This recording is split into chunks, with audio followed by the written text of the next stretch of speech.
Okay, so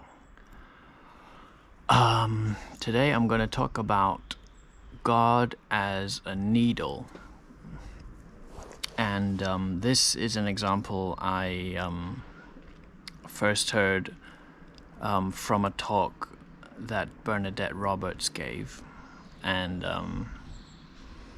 she was a Carmelite nun. She died in 2017, and she's in this example, she's basically explaining how consciousness is the mechanism through which human beings experience God. And it is the mechanism that God designed for human beings to experience God. Which is not to say that animals and plants do not experience God in their own way. It's just better to make a distinction between the way human beings experience God as consciousness.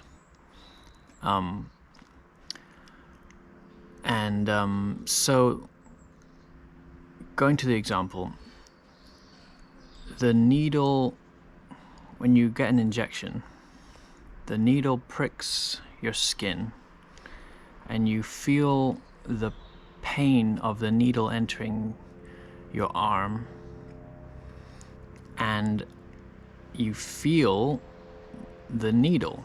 In one sense, the needle is causing your arm to feel pain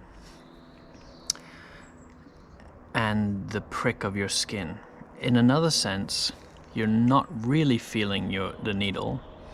You're feeling your nervous system reacting to the penetration of the needle.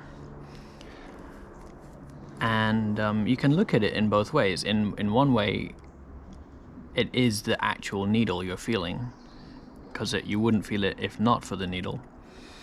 And in another way, what you're actually experiencing is the effect of the needle on your nervous system, sending signals from the nerves to your brain, and your brain acknowledges the pinprick and the signals that simulate pain and all the sensations that go with the injection. Now, what this means is that there's really no objective way to prove that God acts upon the soul.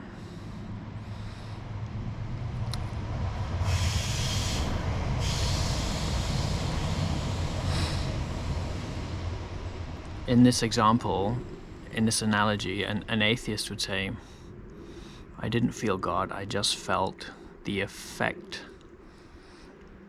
of the needle. And there may or may not be a needle. I just felt my nervous system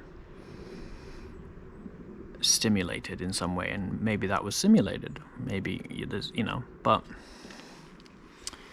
what it also uncovers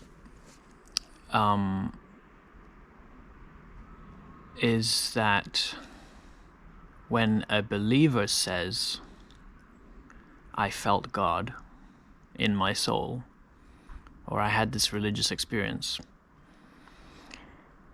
and it is so real to them that they are absolutely 100% sure that it was an authentic religious experience. In either case, the mechanism by which they receive that impulse is the nervous system, or the consciousness. And this makes different perspectives a lot easier to understand, because in a way they're both right. And but it also makes prayer something quite more accessible, I think, because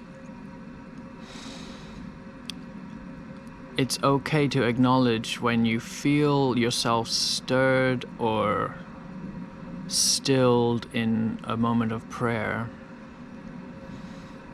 You can have that doubt come up of like, was this an authentic encounter, or was it just me desiring some kind of encounter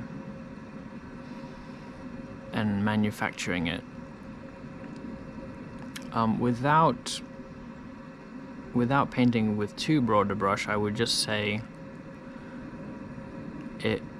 it's probably okay to lean into the sense that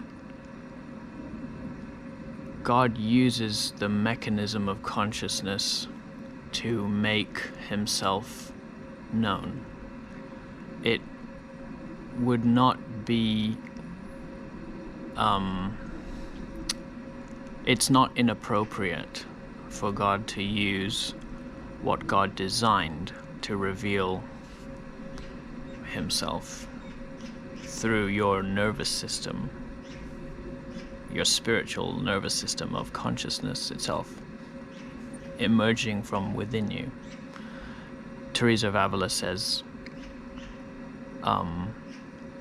it's foolish to think that we can enter heaven without first entering our own soul. And so that's what I wanted to say about that example. Like,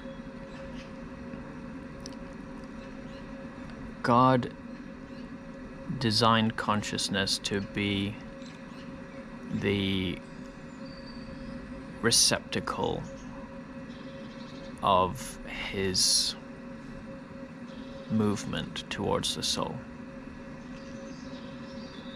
So if you feel something inside you, it probably is just you, but that doesn't preclude that it's not also God acting upon the soul. So yeah, that's that.